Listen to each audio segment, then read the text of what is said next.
In the small village of Akulai, there lived a little girl named Amina. Amina was only 8 years old when her parents died in a terrible accident. She was left all alone with no one to take care of her. The village elders decided that Amina should be adopted by her aunt and uncle, who lived in another village called Karibu. Amina's aunt, Auntie Nia, and her uncle, Uncle Juma, already had 3 children of their own, Bakery, Zai, and Kofi. At first, Amina was excited to have a new family. She hoped that she would find love and happiness with them. However, things did not go as Amina had hoped. Auntie Nia and Uncle Juma were not kind to her. They gave her all the difficult chores to do, like fetching water from the river, sweeping the compound, and washing clothes for the whole family. While Bakery, Zai, and Kofi played and went to school, Amina was always busy with work. One day, Amina accidentally dropped a clay pot while fetching water. The pot broke into many pieces, and Auntie Nia was very angry. She scolded Amina harshly and made her work even harder as punishment. Amina's cousins also began to treat her poorly. They would tease her and hide her things, making her life even more difficult. Despite all this, Amina remained kind and hopeful. She often dreamed of her parents and the happy times they had shared. She remembered how her mother used to tell her stories before bedtime and how her father would sing her favorite songs. These memories gave her strength. One evening, as Amina was sitting under the baobab tree near the river, an old woman named Mama Tetu approached her. Mama Tetu was known in the village for her wisdom and kindness. She had seen how hard Amina worked and how unfairly she was treated. "Amina," Mama Tetu said gently, "I have noticed how strong and brave you are. Do not lose hope, my child. Sometimes, we face hardships, but they make us stronger. You have a good heart, and that is something no one can take away from you." Amina smiled through her tears. "Thank you, Mama Tetu," she said. "I miss my parents so much. I just want to be happy again." Mama Tetu nodded and handed Amina a small, beautifully carved wooden pendant. "This was given to me by my grandmother," she explained. "It is said to bring courage and protection to those who wear it. Keep it with you, and remember that you are never alone." Amina gratefully accepted the pendant and promised to cherish it. From that day on, whenever she felt sad or afraid, she would hold the pendant and think of her parents and Mama Tetu's kind words. Weeks passed, and one day, something unexpected happened. One sunny afternoon, as Amina was gathering firewood in the forest, she heard a soft rustling sound. She turned around and saw a little boy who looked lost and frightened. The boy's clothes were torn, and he had a small cut on his knee. "Hello," Amina said kindly. "Are you lost?" "My name is Amina." The boy nodded, tears streaming down his face. "I'm Jamal. I was playing with my friends, and I got separated from them. I don't know how to get back home." Amina gently took Jamal's hand. "Don't worry, Jamal. I'll help you find your way back." As they walked through the forest, Amina told Jamal stories to keep him calm. She shared tales of brave animals and wise elders, making Jamal smile and forget his fear. After a while, they reached the edge of the forest, where Jamal's friends were frantically searching for him. "There he is," one of the boys shouted. "Jamal, we were so worried." Jamal's friends ran to him, hugging him tightly. Jamal turned to Amina and said, "Thank you so much, Amina. You are very kind." Amina smiled. "I'm glad I could help. Be safe, Jamal." Word of Amina's kindness spread through the village of Karibu. Many villagers began to notice how hard she worked and how unfairly she was treated by Auntie Nia and Uncle Juma.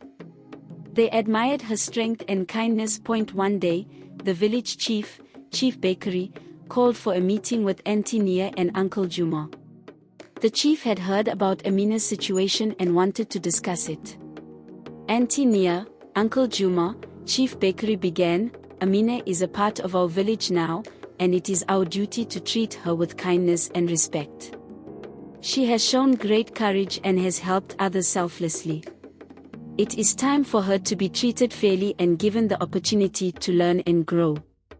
Auntie Nia and Uncle Juma were taken aback. They had not realized how much the villagers respected Amina.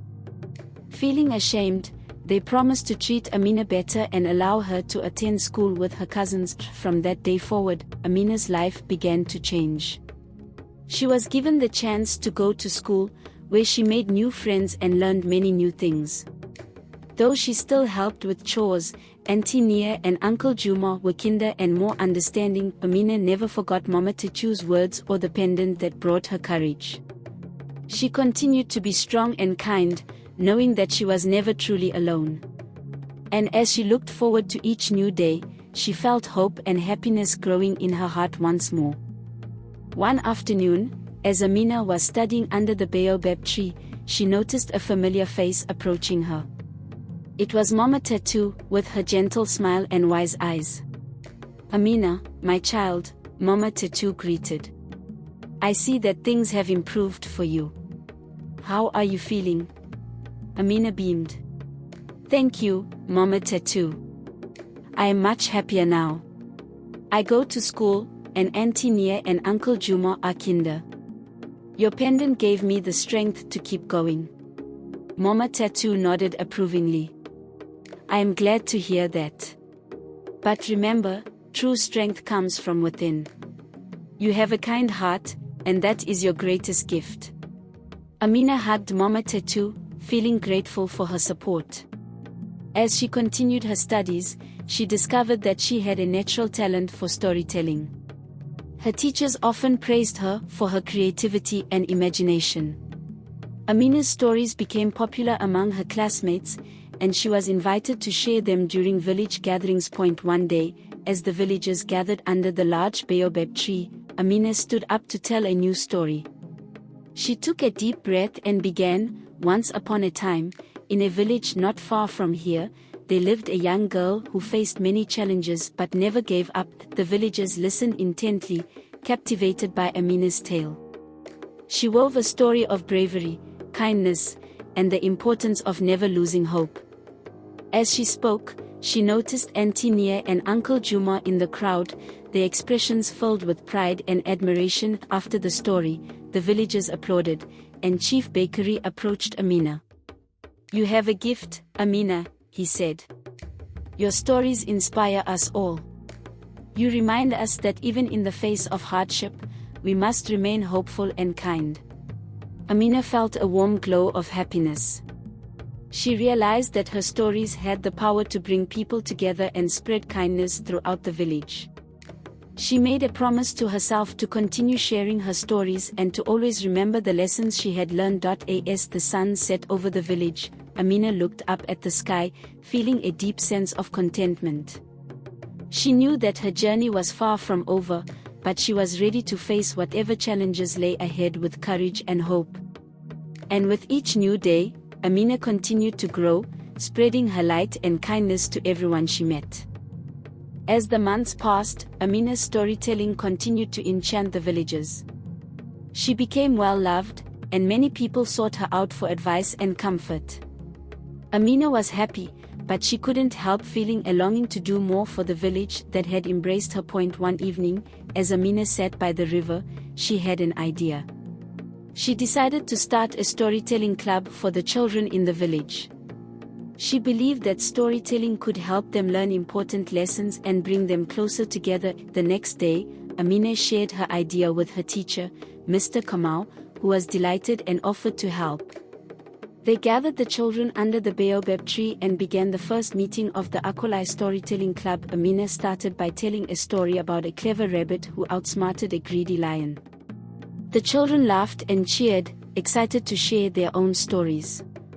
Each week, they met and took turns telling tales, learning from one another and growing in confidence. One day, a new girl named Lila joined the club.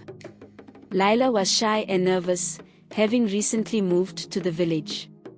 She didn't speak much and often sat quietly, listening to the others. Amina noticed Lila's hesitation and decided to reach out to her. "Lila," Amina said gently, "would you like to share a story with us? It can be about anything you like." Lila looked down, fidgeting with her hands. I'm not very good at telling stories," she murmured. Amina smiled warmly. "It's okay. We are all friends here, and we would love to hear from you. Just take your time." Encouraged by Amina's kindness, Lila began to speak.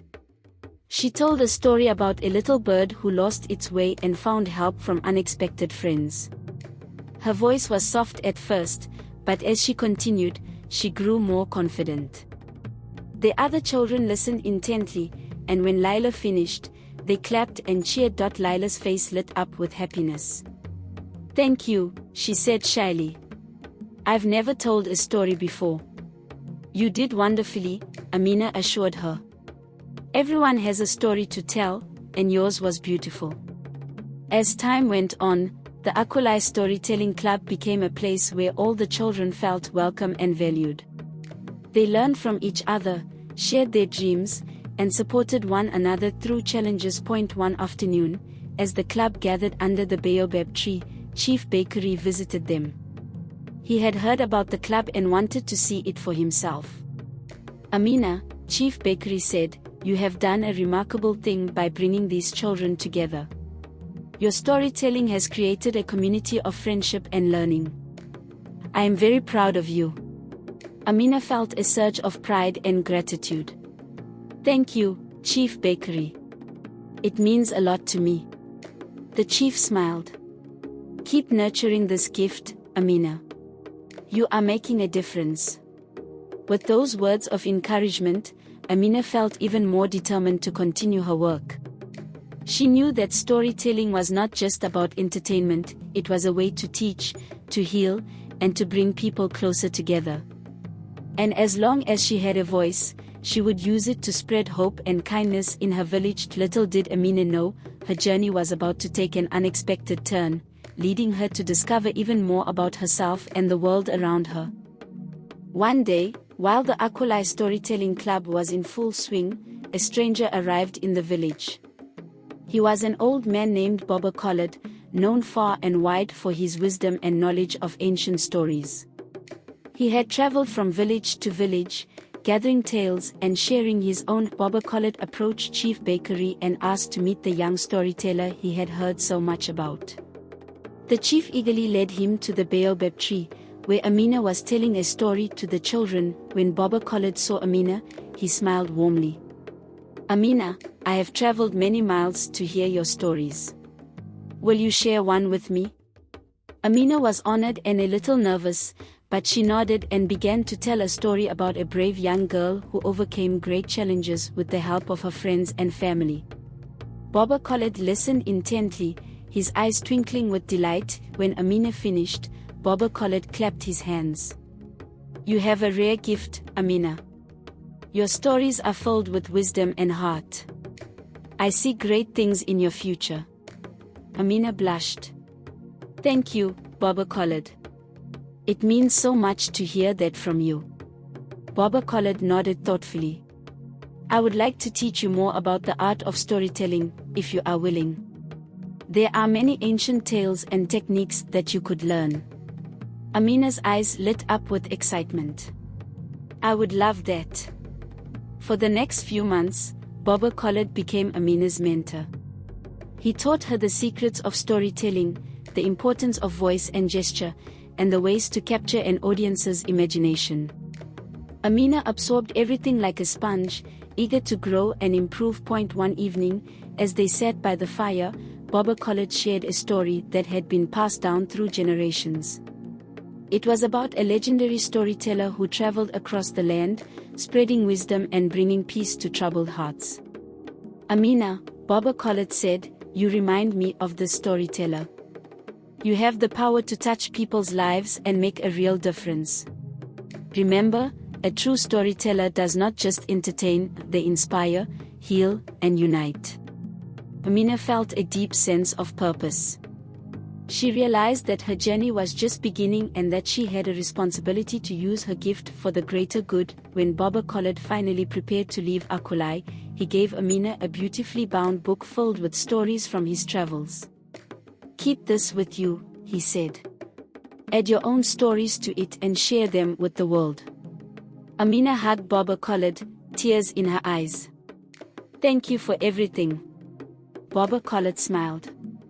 "The world needs more storytellers like you, Amina. Never stop sharing your light."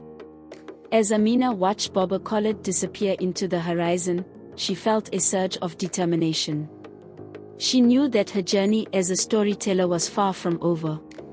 With her heart full of hope and her mind brimming with stories, she set out to make her mark on the world, and so, Amina's tale spread far and wide, touching the hearts of many. She traveled to distant villages, met new friends, and faced new challenges. But no matter where she went, she always carried with her the lessons of kindness, courage, and the power of a good story. Amina's name became legendary, and she was known as the storyteller who brought light to even the darkest corners of the world. Her journey, full of adventures and discoveries, continued, for a true storyteller's tale never truly ends.